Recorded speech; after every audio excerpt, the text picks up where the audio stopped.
One of the world's leading makers of single-use plastic drinking straws has told Radio 5 Live that the development of more environmentally friendly alternatives is stuck. John Seidentat, chief executive of Primaplast, said he was aware of rising global concern over levels of plastic pollution in oceans and landfills. But he said affordable alternatives had yet to be developed. At the moment, greener straws cost 100 times more, he said. Primaplast manufactures up to 600 million polypropylene plastic straws a month from its base in Tangerang, Indonesia, for markets in Europe and Japan, where they are sold alongside cartons of juice, milkshakes, and yogurt drinks. Despite a useful life of just minutes, traditional plastic straws cannot degrade once disposed of, and Mr. Seidentat acknowledges their days are probably numbered. Some firms are already beginning to curb their use.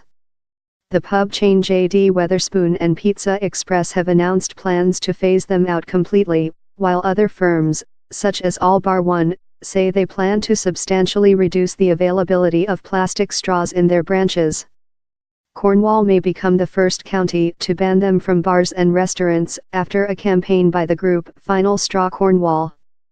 The market for multi-use designer straws made of bamboo, metal or glass, that can retail for several pounds each is growing.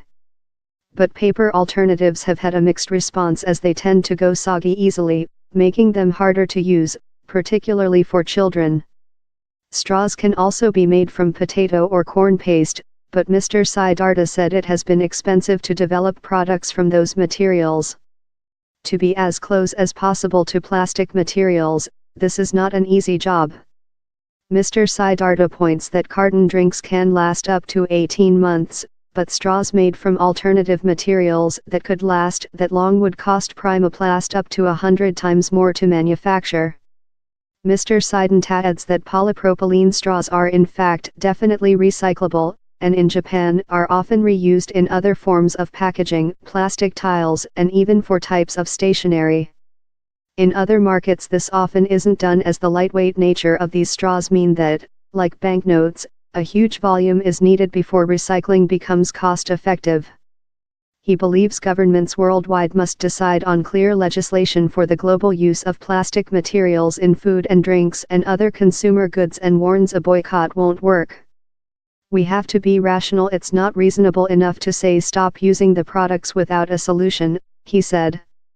This is not just about straws for mainstream restaurants and food outlets, this is all single-use disposable products. We have been looking for the past 15 years at replacing polypropylene. We found the materials but the pricing isn't good enough. It's a stuck situation. There is no reasonable substitution by far.